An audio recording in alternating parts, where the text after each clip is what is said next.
All right. Now here's the part where I introduce myself, folks. So if you heard this before, don't tune out. Hi, I'm Dave Logsdon, and I'm currently on the National Board of Directors of Veterans for Peace before my term runs out in 2 weeks.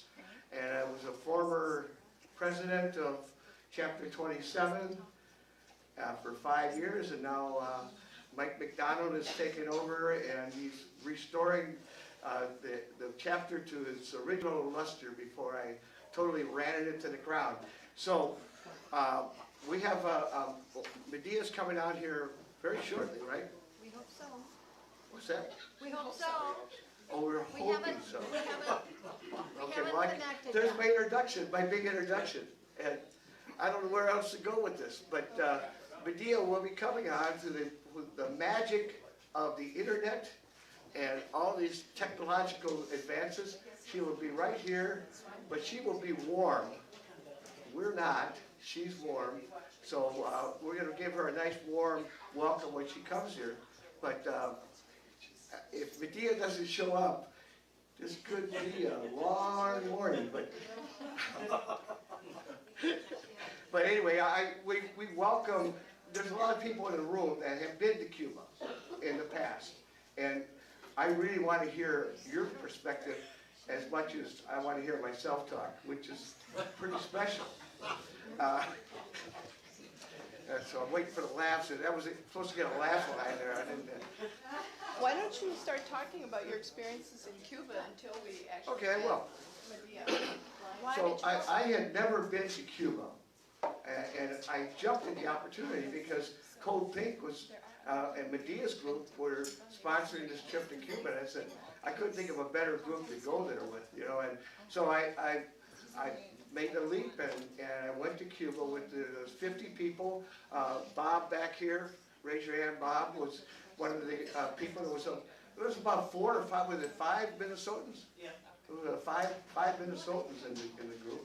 So out of 50, that's 10% of the group was from Minnesota. So we're very proud of that. We, for me, the perspective, I always like to look at try to be as objective about it as possible, even though at being a kind of a person that leans a little bit to the left, a lot of it to the left, I was a little bit more hoping to see good things. But there's good and bad things that I perceived there. One thing, the first thing I noticed, there was a disparity of income. And coming on the bus, I saw a lot of people in very rudimentary housing. And then we went to places in Havana that were very nice, very nice. You know, so there was a disparity of income there, and a lot of that had to do with the Cuban family. When people left, they sent money back. So there are people who are wealthier than Cuba. But the whole time I was there, and I was there for a week in Havana and all over Cuba, I never stepped over a homeless person. Not once. Not one homeless person. And I've been to San Francisco, and where it's like every other 25 feet, you're stepping over somebody sleeping on the sidewalk. And I thought, that really struck a resonance with me. The other thing I noticed is I didn't see one police car with their sirens flashing the entire time. And I thought, this is strange, you know? I mean, I could walk out here in South Minneapolis, and, you know, at any given night, you're going to see flashing sirens and police cars. I don't know, maybe they don't have police cars, but there are no handguns in Cuba, and that's kind of refreshing. Think about that. We take the handguns away, kind of takes a lot of the drama out of the street life, and the street life is active. That's the other thing. It kind of flashed back to when I was a kid in Chicago on the South Side. You know, we didn't have the TVs and all the other gadgets and stuff. So people got on their front porches, kids played in the street, and everybody was out on a summer night, a hot summer night. In Cuba, it was that same thing. Everybody's out. Everybody's on their front porches. Everybody's in the streets, out and sidewalks, and I thought, wow, that was really cool. And then plus the fact of seeing the old cars, I was thinking, wow, I'm having this kind of deja vu. I'm going back to 1950s in Chicago. But I thought that was, and it said something about the idea of community there. And that idea of community was every step of the way. And the group that Codepink went with, the Proximity Cuba, they brought us to all these schools and these places. The leaks, the roofs leaking, but there's people in there doing performance things and getting these kids, and the performances were just absolutely astounding. Music everywhere, and rum, lots of rum. I consumed a lot of rum, and I did a lot of dancing, which is a good thing. It's good for the soul. And we took a bus trip to the Che Museum, which was really powerful. And Che is everywhere in Cuba. Che is recognized as the national hero. Jose Marti, and of course Fidel he's everywhere too. But the Che Museum was really enlightening to me. You know, I have a great photo of a guy who was on our trip. Murray from New York. Murray from New York. And Murray was like 91 years old. And he had been there in 1960 when Che and Fidel and the boys rode into Havana. He was there. And he was coming back, I think, for the second or third time. But it was really cool to have somebody, and this guy was 91, and he was walking. He didn't go with us a lot of times to our little bus trips and stuff. So he walked around Havana and got familiar with when he was in Havana in 1960. But he walked everywhere in 91. It's pretty impressive. And a lot of the people, the older, we went to the Universidad, and they had these older women faculty. And the women's voice is very powerful in Cuba. Their voices are very powerful. They're very much part of the infrastructure of Cuba. And I'm not saying that Cuba doesn't have problems. Part of the problem is that their embargo from Venezuela, or Venezuelan oil, is putting a real hurting on them. And a lot of us here have had our problems with Barack Obama in the past, but in Cuba, you don't say anything bad about Barack Obama because they loved it, because when Obama lifted all the travel restrictions, they had a really, their economy got a great boost, got all the money and tourism coming in. And then when the current, what's his name, the president now, the guy with the orange hair, anyway, he came in and things have gone right into the dumper for him because of the embargo and all the other restrictions, the travel restrictions. They can only fly into Havana. So you say, well, what's the big deal? Well, the big deal is that's a big island. And the people who have relatives on the other end of the island, if they want to bring a TV or something in to give to their relatives, they have to fly into Havana and then find a way to get, and then this is not easy, finding a way to get on to the outer perimeters of the island. And where is Medea? It's me again. Okay. Yeah. We're waiting to see. Apparently, there's Medea has some other business that she's taking care of. So, because of that, there are people here who were part of the Cuba committee, and so we're going to ask them to also come up and talk about. Absolutely. How about that? I'm getting tired of hearing myself. Okay, so you don't have to tap dance anymore. So Joe Callahan, Carla, Marcy. Can you? Well, and the other person who was on the. Yeah, Bob. Let Bob come up. He was on the trip. Who's Bob? He's in the green shirt. Oh, okay. He's You want to shy. come? He's shy. He's like me. He's shy. So, Carla, you can't. I can't, but Yeah. are there other people here? Yeah, the three of us can I think April has. talk about Cuba. Yeah, so Okay. I'm going to turn it over to these three, and I'll also talk after. I have been lucky enough to go to Cuba about 4 times. And Use the mic. Yeah, you said that, you're not speaking. You're not speaking. What? You're not speaking. There you go. Quick There. thing, I think we ran out of bagels, but we've got some donuts, so you could do both. Oh, good. Thank you, Sarah. Okay, who would like to go first here? Okay. Yeah, good. Hi, I was here a couple months ago. My name is Marcy Shapiro. I've been to Cuba 12 times, and the first time I went was in 1979, and I've had a chance over the years to see the changes in Cuba. And some of the changes have to do with the fact that the Soviet Union wasn't the patron of the country. In the beginning,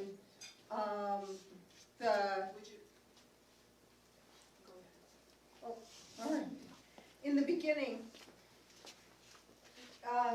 Cuba in some ways didn't have some of the issues that it had now, such as money for housing, money for basic everyday things, because the Soviet Union basically provided a lot of.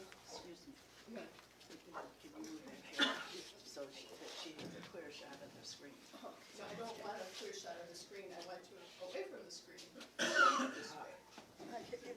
Part of the thing with Carla is you have to be happy. I learned this the first time, is you have to be right where she wants and facing her. So we can see So- Medea too when she comes. Yeah, right, so, That's why she's so good at her job.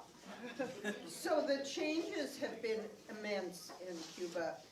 But in some ways, I've been heartened by the changes over the years because it seems like Cuba has developed its own form of government, its own form of how it deals with things, and it has really built on its really beautiful culture that it has. And I think I remember when I went in 1979, a lot of that was suppressed.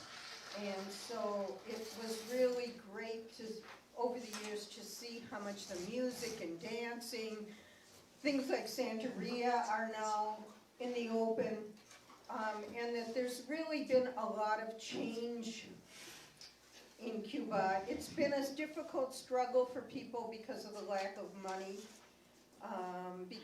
and the lack of money is due to the embargo. The embargo basically is a suppression of Cuba's economy, and there is just not enough money because of Cuba not being able to trade with many countries because of the embargo. And so it's been a difficult situation for Cuba, but I think that there's sort of still that sense of struggle and kind of a hopefulness and a positive view. A lot of people are discouraged too, a lot of people have left Cuba, but the people who stayed are really, I think, hopeful and positive about the country, about the system, about what's going on. We could talk about some of the things like the health care and the education. I'm not sure people are interested in that or not, so I'll just let somebody else talk about their experiences. So, Joe, you're next. You've got to go in the right place, right there. Stand near that stick. Okay, and here's a suggestion, talk about the Cuban Five, because they just celebrated the 50th anniversary of their release.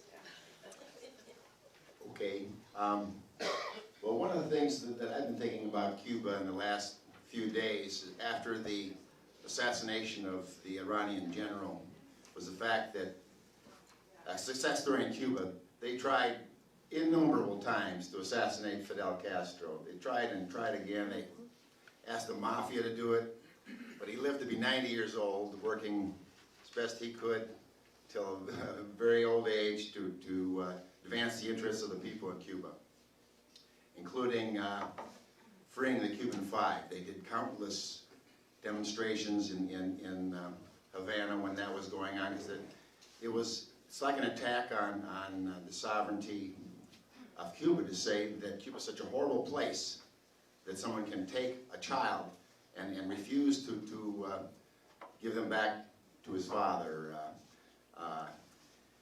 And it's been 5 years now since that announcement by Obama and Raul Castro of efforts to restore diplomatic relations and work towards better relations, which has been, I mean, Trump's trying to reverse that. And Dave mentioned the Venezuelan oil. I was just reading about that. Cuban journalist quoting leaders saying that the oil had been from Venezuela had been reduced 50%, and this is, they were having to make cuts in bus service. I was a bus driver for 13 years. In Cuba, very few people have cars. They depend on public transportation or walking and riding bicycles. And I was going to ask Dave and Medea if they had any more, if they had discussions or observations about that. I was in Cuba in the summertime, only for a week though, and I did not, I was not in the cities too much. I was out at a work camp. And one of the things about, well, the Cuban healthcare system, the other day, the eye doctor told me I had a cataract, and Cuba and Venezuela recently had a program called Operation Miracle, where they provided cataract surgery for tens of thousands of poor people in Latin America, including the former Bolivian soldier who shot Che Guevara in 1967, which part of that magnanimity was motivated by the fact that they knew he did not make that order to do that. It was not his idea. That came from top of the Bolivian military and above that from the U.S. and the CIA. So I think that Cuba is an example to the world of that there can be a better world. We don't have to have the racism and the war that is perpetrated by capitalism and the destruction of the environment. Cuba's the only country in the world that the World Wildlife Federation classifies it as working on a sustainable basis. So I'll let somebody else. Excuse me. Bob, this is my first time to Cuba. We were actually planning on going on the early trip to Iran, and our group didn't get visas. So we ended up finding out that there was a trip to Cuba just after that, and so we went there. It was me and my partner and my son, who's a doctorate candidate at University of Virginia, and my partner's daughter from Germany. We all met up there, and it was really a great trip, and I want to say something about the organization. Rodrigo from Proximity Cuba, and that was a super well laid out trip. They had us doing lots of activities, seeing community dancing groups. We went to, the university was great because they had this program with senior women at the university who had retired, but they were doing community teaching of other seniors. And they talked about that for a while and about their experiences and how hard it was to get guys to participate. So it was mostly the women that participated in the educational programs, which was cool. Let's see what else. I think that there's a feeling of solidarity in the society that just underlies everything. And it's actually palpable, and I'd like to echo what Dave said about homelessness and the safety of the city. So it's a city of 2 million people, Havana, and we walked from one end almost to the other at night, a group of us, and I never felt unsafe. And I never saw any police, never. The only soldiers I saw were at a baseball game, and they were just enjoying the game. So it had a feeling of safeness and solidarity, I think, that underlies everything. Now, there's disparity of wealth stuff is also a bit troubling because you can make, our tour guides are talking about this, they can make about 5 times as much as a tour guide as they could doing like a state-supported activity. And that's, it seems to me that that's bound to lead to fractures in the society. it would be good to see that change. The other piece of this is, and the embargo is a huge deal. Cuba, because of the embargo, we visited an agricultural co-op that had developed ways of doing things organically simply because they had to. You know, they couldn't get pesticides, they couldn't get fertilizers. And so Cuba has developed this whole green economy based on not having things that they, you know, would normally get. And it was amazing. That agricultural co-op was amazing. The food was really good. And let's see what else. Yeah, the disparity of wealth thing. It's kind of disturbing. It's kind of disturbing. And I was thinking about it in terms of, I'm not a Yang ganger, but the Yang's universal basic income is sort of in a way similar to this flat amount that you can get working in a state enterprise. You know, it's enough to live off of, but it's really not enough to thrive off of. And it's a beautiful place. The weather was great. It rained a few days, but it was in the 80s most of the time we were there. Thank you. It looks as if Medea is ready to be interviewed and to give us her her ideas and what she has seen on her recent trip to Cuba. And perhaps maybe even give us an update of the other places where she's been and the chaos that's going on. So, Carla?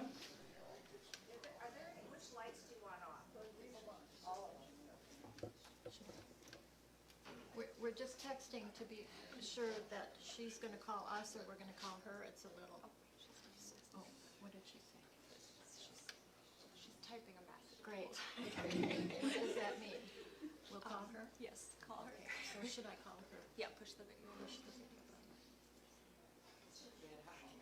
Here we are. All right. That's us. Yeah. Where is she?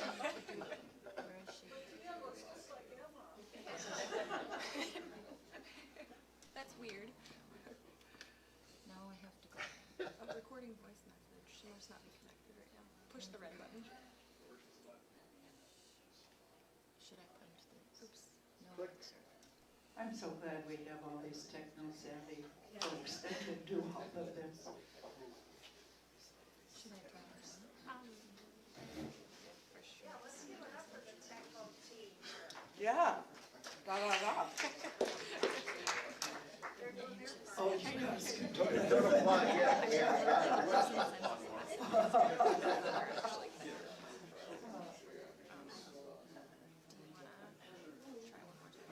Up here? Yeah.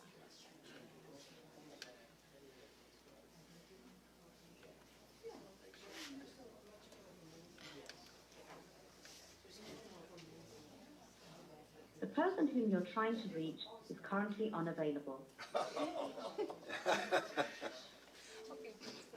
Boy, she could hear from us. Okay, well, while we're waiting for that, one of the things that I was particularly amazed by on one of the trips to Cuba was that we had a guide there that really took us around to all different places in Havana. And one of the things that she did was she took us to some of the places where people were working together to build new condos or apartments that they were going to be able to live in. At the same time, she also took us to an area where there were lean-tos, where people were living. She gave us the full deal about what it's like to live in Havana. And when we were talking to her about that, and she said, you know, they might have lean-tos, but you know what? They all get an education and they all get medical care. And she said that we're okay because we can work with other, well, at that time they were working with Venezuela to get the oil, but you said they cut back now 50%? Is that what you said, Joe? Well, the oil coming in from Venezuela is reduced by 50%. Yeah, yeah. And so Because she of the was, sanctioning ships. yeah, so she was really good about really showing, you know, the different income, the different classes, the different cultural areas of Havana, which, unlike our country, we don't always want everyone to see the homeless or the people, disadvantaged folks. So, the other thing that was very interesting is that on any of your trips to Cuba, have any of you been to the mental health hospital? Yeah, Marcy? Joe? Yeah.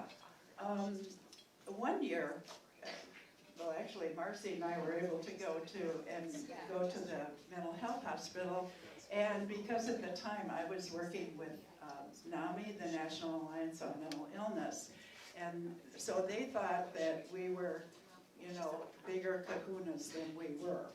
And so we got to be part of the celebration there because they were just doing a dedication ceremony. And one of the things that I learned about the mental health program in Havana is that they don't, how do I want to say this? Here, if someone commits a crime and they still have a mental illness, a lot of times it's because of an undiagnosed, they still go to jail. In Havana, what they would do is that there were different floors of treatment. And if you were accused of a crime or whatever, you started at the top floor, and you were not incarcerated. And so as you progressed and got healthier, you moved down the floors of the hospital till finally, if you were able, you would be released back into the community. Now, the one thing about that was that they usually had to take medication. And if it was spotted that they weren't taking their medication, they were put back in the hospital. But they weren't put in jail. And I thought that was just fascinating. There's also an older man that looked, I'm trying to think of how, he had a very long beard and a staff. He looked like, you know, someone, what, from the Bible. From the Bible, yeah, thank you. And instead of people wanting to stay away from him or make fun of him or whatever, they kind of looked at him as kind of a hero.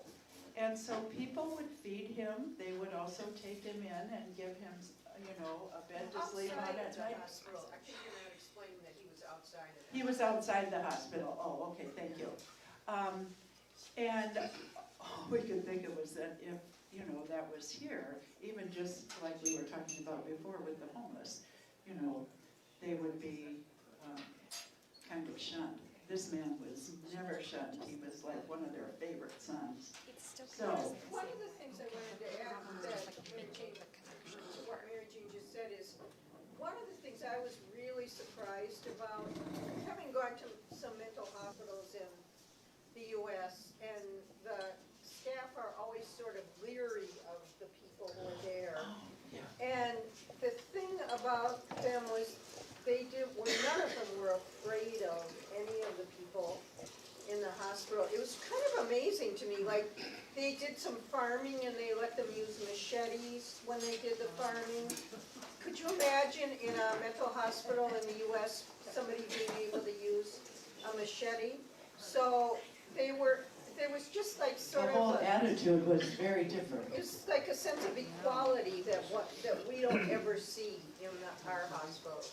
And then they would also have social gatherings, and one of them was a dance in staff, and clients and were dancing together and enjoying the time. I mean, you would never see that in one of our mental health hospitals or on any of the floors. So, yes. I could say something about trips with Witness for Peace Solidarity Collective to Cuba. Sure, come on up to the microphone. Yeah, thank you. Thank you. So I'm Lee Olmsted, formerly Dixie Olmsted, Lee Olmsted, and I have traveled to Cuba 10 times with Witness for Peace, Solidarity Collective. And I just, if you are looking for a way to get to Cuba, Witness for Peace has a number of delegations going down there until through March. I don't know if they have any scheduled after that, but I didn't bring any flyers, but solidaritycollective.org or Witness for Peace Solidarity Collective, you'll find it. And they're 9-day trips. I've had great experiences, and I've had wonderful experiences in Cuba. And what Marcy said about being in the mental, I've never been in a mental hospital there, but just with the organizations that we visited with senior citizen homes, it's not only the support, but just the humanity that you feel. As you said, nobody makes fun of anybody. It's just this humanity that is prevalent in Cuba that is so inspirational to me. Yes. Yeah, I could talk about Pastors for Peace. That's how I went to Cuba. We're finding more people that have been to Cuba out here. So I'm April Knudsen, and for years I supported the caravans that Pastors for Peace organized, where we took medical supplies and books and all sorts of, sometimes we took solar panels. I only went on one of these and caravans, and that was when we had the solar panels. But we did not try to get a license from the U.S. government. We deliberately broke the law and broke the embargo. So I was there in 1995, which was a very difficult time, soon after the Soviet Union had collapsed and all that aid was gone. But I already saw this sustainable economy because, especially in agriculture, it was just phenomenal. They had, as somebody else said, suddenly no more fertilizer, no more pesticide. Well, we'll just figure out another way to do this. And that was way back in the mid-90s that Cuba started to develop what we're still trying to work for here in this country. With the Pastors for Peace caravans, by the way, everybody isn't a pastor at all. It goes on these. Plenty of atheists on these caravans too. But we just stayed in very modest accommodations. Martin Luther King Center and the Episcopal Center and a Baptist Center. Yes, there are churches in Cuba, believe it or not. Oh, yeah. And, you know, like a little tiny bed in the second floor of the Episcopal Center. Yeah, that's where I slept. There were showers, which was lucky because it's very hot there. But anyway, the Episcopal Center not only housed us, but fed us breakfast and dinner every day. And then somebody from the Episcopal Center would usually walk us around Havana. We did go other places with Pastors for Peace too, but while we were in Havana, staying at the Episcopal Center, one day this medical doctor showed up, who had been part of the revolution, and was on the board of the Episcopal Center. And he wanted to show us several things, a school and a senior center. But as we were starting out walking with him, we stopped to look out over the sea, I think. Anyway, we were standing somewhere, and he started talking about Che, and what a wonderful, wonderful man Che was. The best human being he'd ever known. And then he said, Che only made one mistake in his whole life, that was to think that we didn't need him anymore and to leave Cuba. Yeah. We have an update here. Oh, good.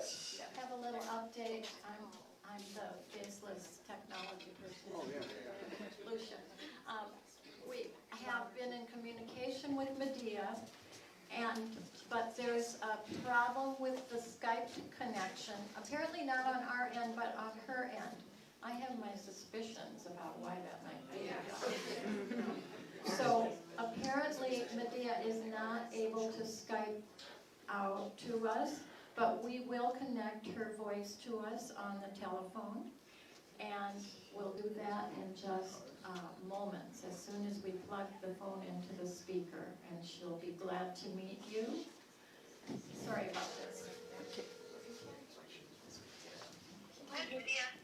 Hey, Medea, we're here, we got a whole bunch of people who are anxiously waiting to hear your voice, and look at your face, but we can't do that. So what we're gonna do is just have you speak on through your little telephone device to this wonderful group here, and I'm gonna put the phone up to the microphone so you can speak. Is that gonna be possible? Yeah, sure. So sorry about the technological difficulties. Hold it. Yeah, okay, it's Hold it always right good to to the hear mic. you. Hold Good to her, see you. hold her, no, that's my grandchildren, hold. Okay, when she talks, I'm gonna hold it up to the microphone. Here you go, you talk. Well, hello, everybody. I'm so sorry for the problems. The technological goddess was not on my side this morning. So it's great that you're gathered and talking about Cuba. I assume you've talked about the latest sanctions the U.S. has imposed by cutting off these charter flights? No. Oh, well, is that a good place for me to... Let's get a place in. So, as part of the U.S. ramping up its pressure on Cuba, the latest thing they did was stop charter flights to the island that go to all the different destinations except Havana. And they had already cut off the commercial flights. There was JetBlue and American Airlines and several others had started up their flights after Obama had reestablished relations, and it was a big boon to the Cuban tourism industry, but it was especially important for Cuban Americans who wanted to go visit their family in different parts of the island. And the public transportation internally in Cuba is very difficult to go by bus or by train. So having flights to Holguin and Santiago and places like that was very important. So they cut them off, the commercial airlines, and now they cut off the charters. And when we were just there with Dave, we were staying in the same house. Dave, I don't know if you were aware that there was a Cuban-American family staying in that bed and breakfast, and they were trying to get to see their family in Holguin, and there were no flights available. The Cuban airlines are very old. They don't have money to buy new planes. Even if they did, it would be hard to purchase them. And so this is really hurting the Cuban-American community, just like other recent sanctions to cut down the amount of money that Cubans in overseas can send to their relatives back in Cuba, just like cutting back on U.S. travel has made it difficult for those Cubans who have put a lot of their savings into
still there?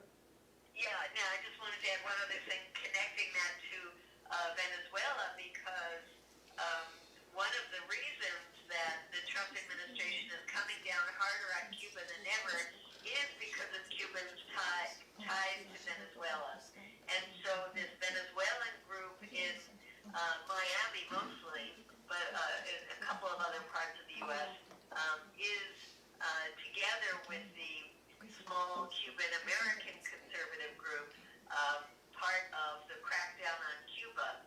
It's a generational thing as well, because the Cuban Americans in Miami, the new generation, has no ties to Cuba anymore, and they are a much more liberal cohort than their parents are, but still, unfortunately, we are being influenced by the dinosaurs.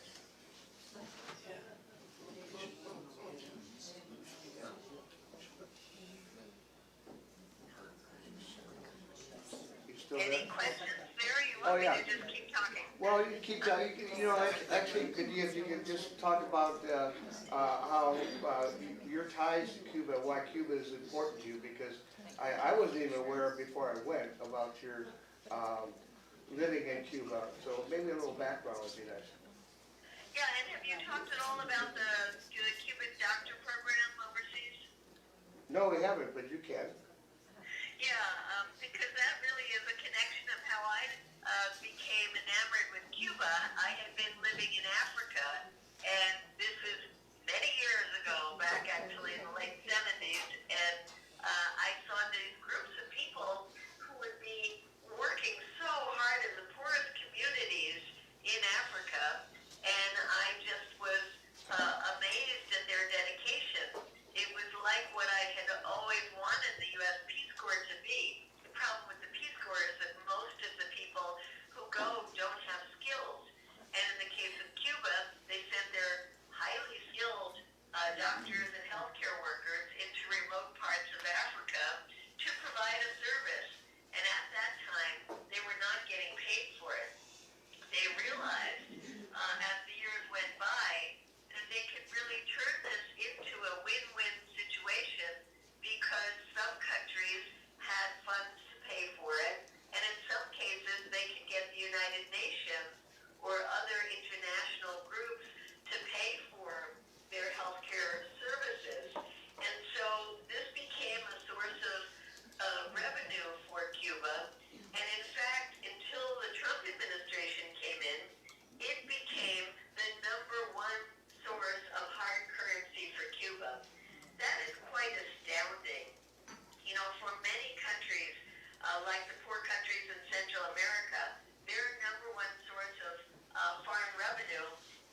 thanks to the U.S. support for either right-wing regime or U.S. literally blackmailing countries.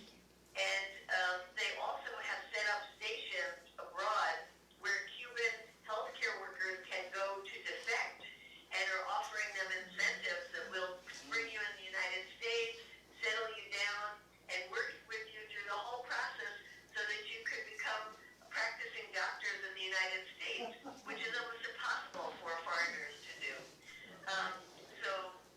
And they have given money through our tax dollars, AID, for people to do research to come up with negative stories about the doctors. And so they find disgruntled doctor here and there.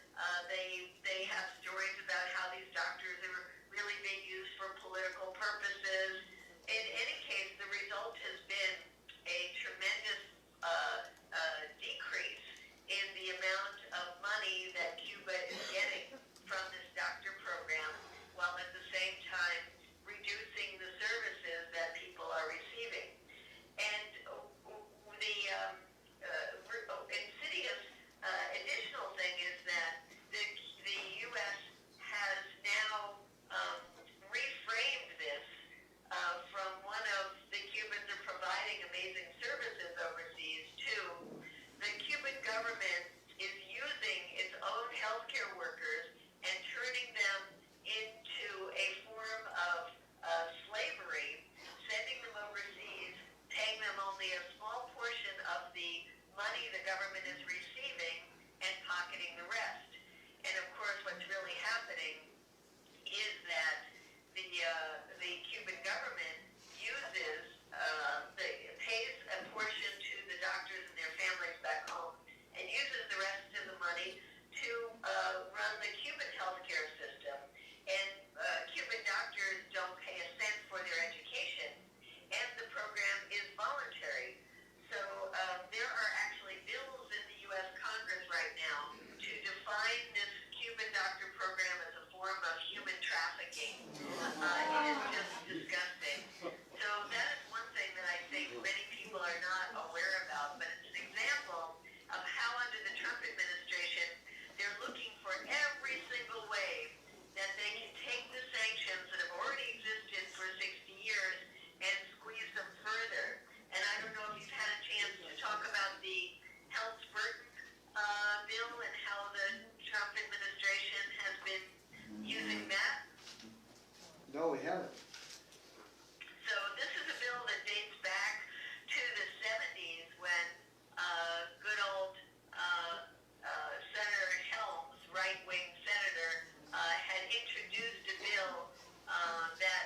we got on. Yeah, the buses are absolutely packed, and the transportation is very difficult. And now with the U.S. making it harder to get gasoline there, people have to get up even an hour earlier to try to find a way to get themselves to work. So literally, people's lives are much harder thanks to the Trump administration. And all of this, is, of course, is designed to hurt the Cuban people, so they will rise up against their own government. And this has been a tactic that's been in place for 60 years now. But it's amazing how this Trump administration has used economic sanctions in Venezuela, Cuba, Nicaragua, and Iran particularly, but other places as well, as really a weapon that should be considered a form of economic warfare. And, could you speak to the one thing I noticed was about the evangelicals and their influence on the government now? Well, that was something very interesting to me as well, because I hadn't dealt with that. You know, I lived in Cuba many years ago when it was illegal to have churches, and that changed over the years. And there are now a lot of people who are religious. They might be in the African religion, Santeria, they might be Catholic, but the evangelicals is a new thing, and it is just quite astounding to see how in the last decade they have grown so powerful in Cuba and have had a very insidious influence, particularly in the latest debate that has been going on in the island in a very grassroots kind of forum that the government has encouraged people all over the country to be talking about as far as the new constitution. And one of the changes that was suggested by high-up people in the government was to make same-sex marriage legal. And this is a campaign that Raul Castro, who was in power until the recent changeover to the new president, his daughter had spearheaded this campaign because she runs an organization that tries to change the tremendous homophobia that has existed in Cuba and throughout Latin America. And the work of her organization, called Senesex, has been quite extraordinary. In fact, she has spearheaded gay pride parades in Cuba, which was something unthinkable in the past. But the evangelicals have gone after this. In fact, they didn't even have the gay pride parade this time because of the opposition.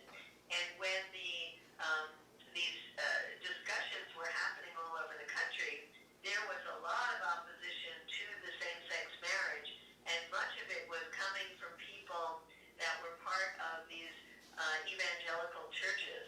So it is a new influence in Cuba, and one that our friends who are the more progressive folks in Cuba are very concerned about how they managed to get this power and use it, and what this means for the future in Cuba.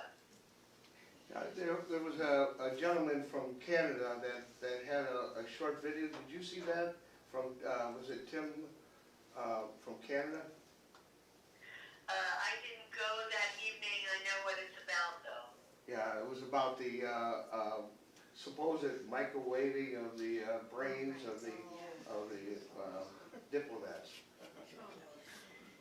Yes, that's been a big controversy why U.S. and Canadian diplomats have had all of these symptoms. And and in that film that he was showing, it was about the use of chemicals for spraying against dengue.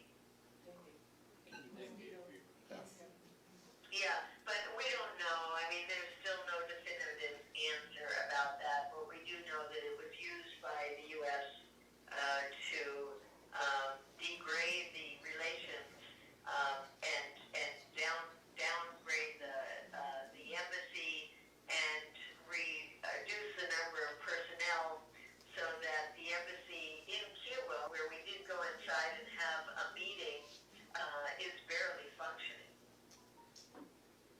Now, wasn't it, the Cuban government officials kind of wanted you to tone down and not do a demonstration there? Yes, this has been standard. Every time we've gone there, we wanted to do a demonstration outside the embassy, and they have not wanted to antagonize the U.S. even further by having demonstration there. So we respect them. We've done in the past to just kind of hold up some signs, but not do much of a demonstration. It is, all of this should be put in the context of the tremendous joy and hope and excitement that existed when Obama reestablished diplomatic relations. We were at the embassy in Washington, D.C. the day that happened, and it was so exciting to see the Cuban flag go up, and there was a huge party, and then immediately after that, we took some very large delegations to Cuba, and people were just rejoicing. They thought this was going to be a huge opening and especially economically, because while they have had tourists from Canada and Europe who never were blocked from traveling to Cuba by their governments, the big tourism was supposed to come from the United States. And when those first cruise ships, I don't know how you all feel about cruise ships, I can't stand them, but they did bring a lot of money into Cuba, and the Cubans, like in Havana, fixed up the port, invested millions of dollars, set up new restaurants and shops all on the port, and for the time that the cruise ships were coming in, they spent a lot of money. They, get hundreds of them out in one day. They go out and spend money and then go back. And now the Cubans are left high and dry with their investments hanging and these restaurants and places along the port empty. Yeah, I think that restaurant we ate at, they said that their business was down, I forget how much, but it was like astounding. Yeah, I think he had said it was like 80% because he had contracts with the cruise ships, and that's where the money came from. And there's the Cuban government that invested money in big things, fixing the ports. But then there are people like you're referring to, Dave, and those are individuals. They put their entire life savings and sometimes the savings of their relatives overseas into expanding their restaurants, expanding their bed and breakfast, and the ones who are really hurting are those small business people, which is so tragic and so ironic, given that the U.S. says that it wants to. One of the big problems with the Cuban government is that it doesn't allow free enterprise. Would you be okay to answer a few questions, or how much time do you Yeah, I'd have? love to do that. Okay, I know you're busy, and we got a lot of fires to put out, but we'll entertain some questions here. Any questions? No hands yet, but that's Kathleen. Speak loudly because, They have to come up to the microphone. yeah, come on up to the mic. She's coming up to the mic right now, Great. as we speak. Hello? There we go. I talked to people at the First Unitarian Society where I grew up, but I suggested to them that there are no homeless people in Cuba. Is that true? Well, I have never seen anybody homeless in Cuba. The time that I lived there, and all of the times that I've gone back. It's a society where people take care of each other, where there are large extended families, as there are in many other countries in the global south. But the government would take care of people. If there was somebody who was totally destitute and didn't have family, which would be very unusual,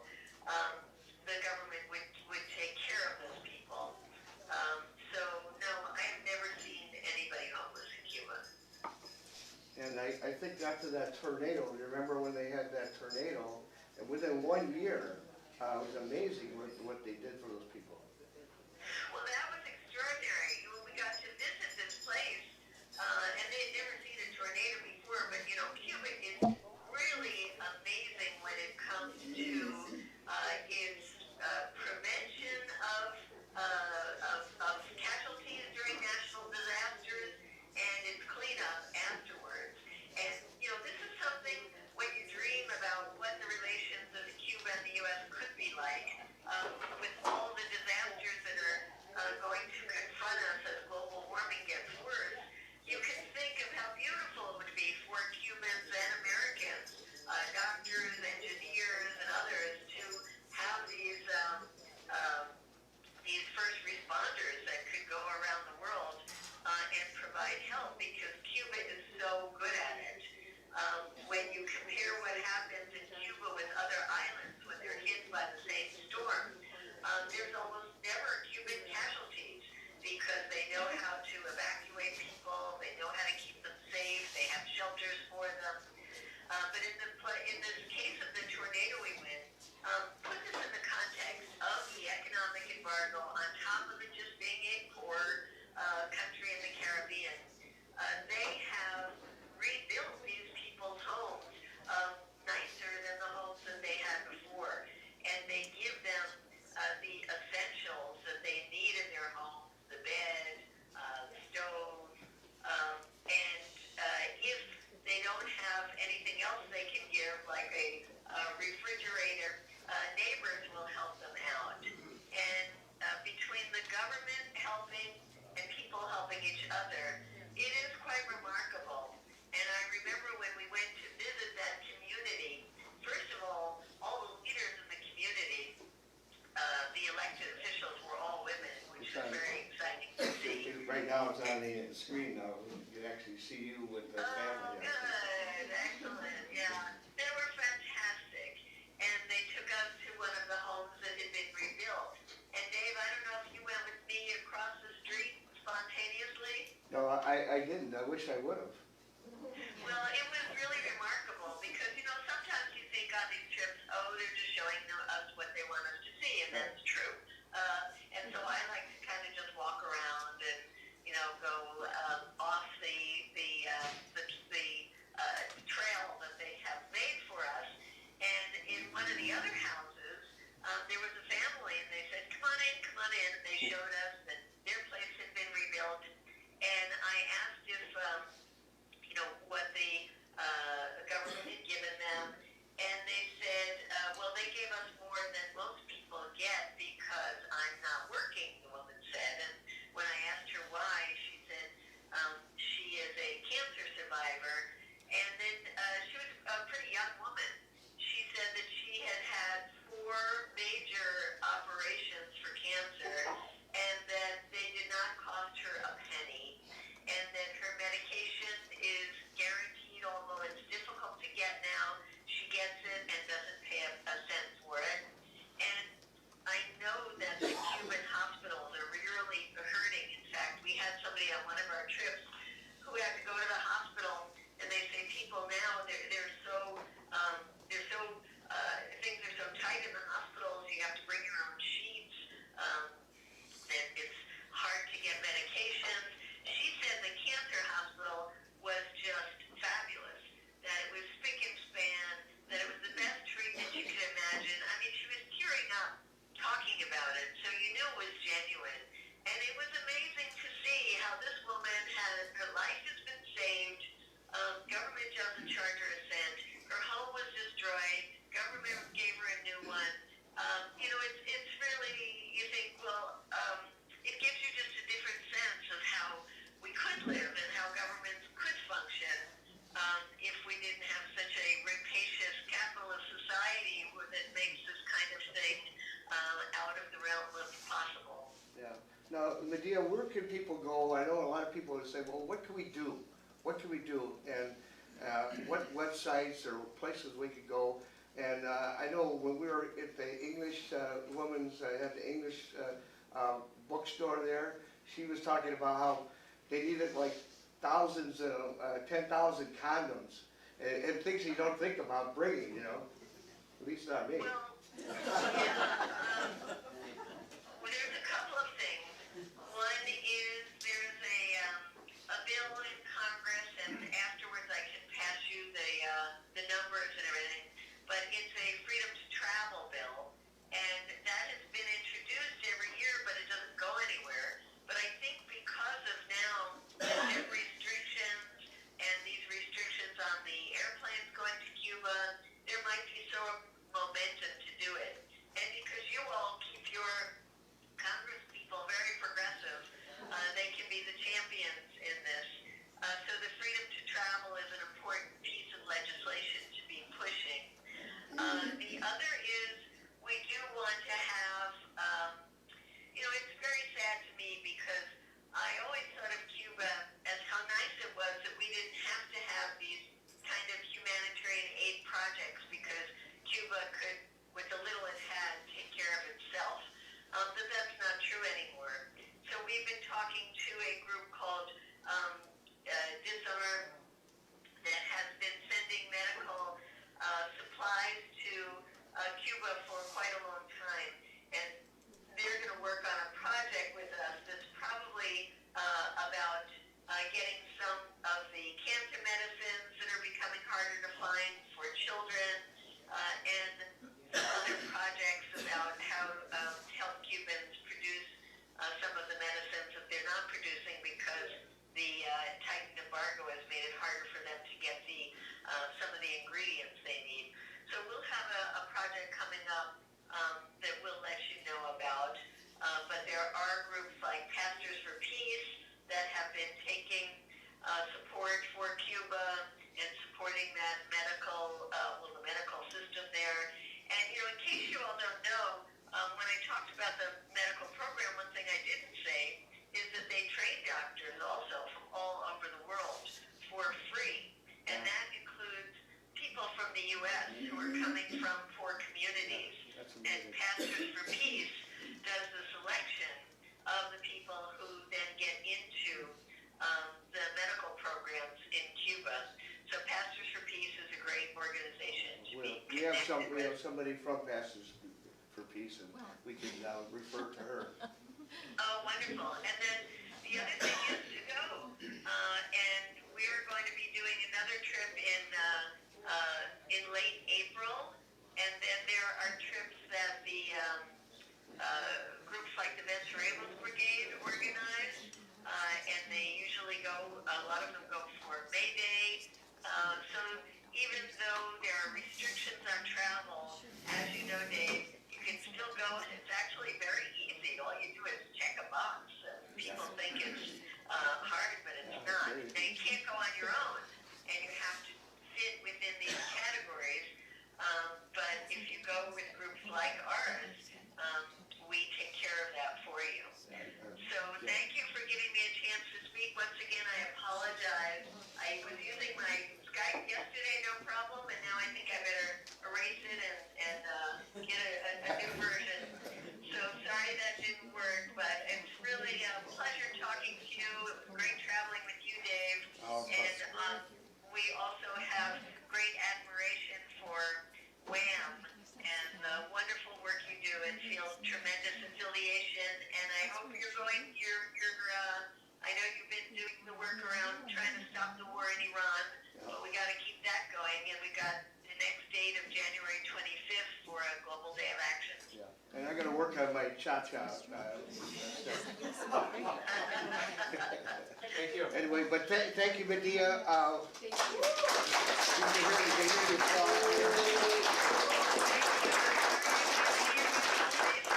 Yeah, we can't see your beautiful face either, Medea. Thank you. Thank you. Much love. Have a great weekend. All right, bye. Just a quick wrap up here, and that was wonderful. I'm so happy that we at least got to hear her on the phone and got to hear what's going on. I think April, when she was speaking, mentioned the humanity in Cuba And I think with everything that we've heard from the people that have been there and Medea, is that even though they have issues like homelessness, mental illness, the elderly and the sick and how they take care of them is amazing. And the other thing that struck me as she was speaking was that I think we judge and can judge countries by the way in which they treat the most vulnerable. And Cuba treats the most vulnerable.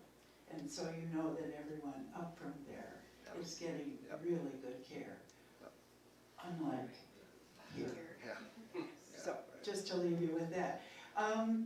We also will be very happy to take donations for the food, and if you want to join WHAM, that would be wonderful also.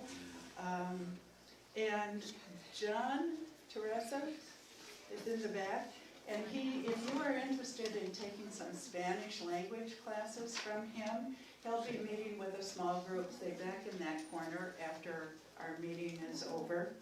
And so then I just want to remind you that in February 15th, we will be having our coffee hour. We'll probably be talking about Chile, and then in March, Haiti. So please put us on your calendar. And just for my own personal information, where's the other Mary Jean in here? Hi. Okay. All right. Thank you all very, very much, and to WHAM for offering us this great space. Thank you. Thanks, All right.